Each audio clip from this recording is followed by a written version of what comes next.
Dona upoznao ga ljubavi, upoznao ga je Stanislava. Stanislav je dobar momak, generalno. Generalno je dobar, iskreno. Jedan od meni najdražih ljudi. Ti si mi jedan od najdražih ljudi, iskreno. Hvala ti, prijatelj. Jesi to s onom peglom, ti ono se, jao, kad unese onu peglu za kosu u reality, sećaš se? Nema besnova nigdje. Kako da stoji gore? Jedini lik koji je u reality unio peglu za kosu. Majke mi, to ni žene nisu dobijale, brate. To je jedan od uvjeta bio, ne bi ja ni ušao drugačije. Da, ti si imao ugovor da ti stave peglu. Ma brate, realno tako Stanislave i treba, iskreno. Tako i treba.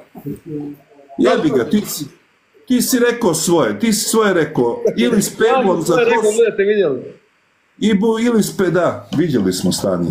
Ti si sve vreme govorio, budemo vidjeli. Pašo, moj pari Pašo. Pašo, pustite se večeras, uživajte. Micka, čuvaj sreću, čuvaj. Pašo, dobro Pašo, nemoj da se opterećuješ, moj dobri Pašo. Znamo mi da si ti vlasnik ozbiljnih lokala po Beču, ne opterećuj se. Stanislave, možeš i kud, mili moj? Ne mogu nigdje, majke.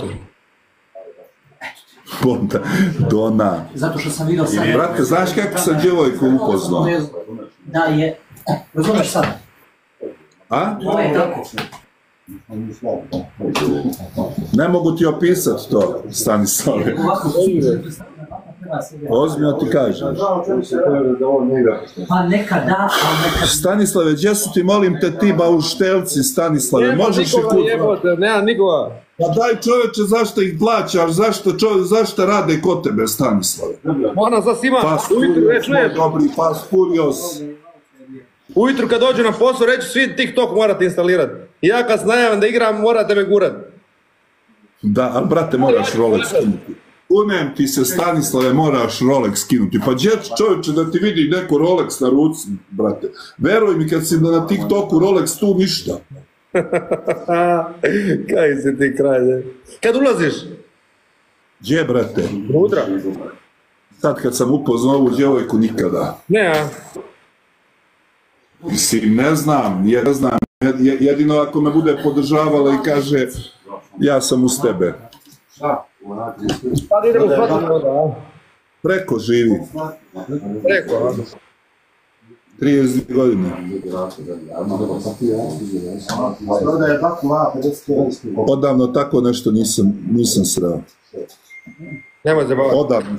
Nema ne zajebavam te. Zamisli kad se to sve poklopilo. Evo, nikad se viđali nismo, ali to se sve poklopilo. Jedino ne znam zbog visine, da li će joj smetati kad me vidi uživo ovako, sve ono... A još je nisam... A šta ću, brate, ali su nam se poklopile energije. Znaš koliko se me poklopilo? Čuješ, znaš koliko se me puta već to poklopilo tako? Pa znam, brate, ali ovo se... Jedan, 3 puta mi tako poklopilo. Ovako mi se nikad nije desilo. Roditelji smo oboje, ne planiramo uopšte neke svadbe i to, bitno je da ovako funkcionišemo. Prijatelj, ja žensku poznam preko Instagrama, mislim, više njih, ja sad s njima dopisujem ovo ono, to je to, bog te već, ne znam koje teme, vamo tamo. Ja palim za Ljubljanu, pa više puta. Dođem tamo, majku ti jedan djeda bježi. Ona mu bježi, znaš se da svašta vidim. Jedno slike, drugo uživo.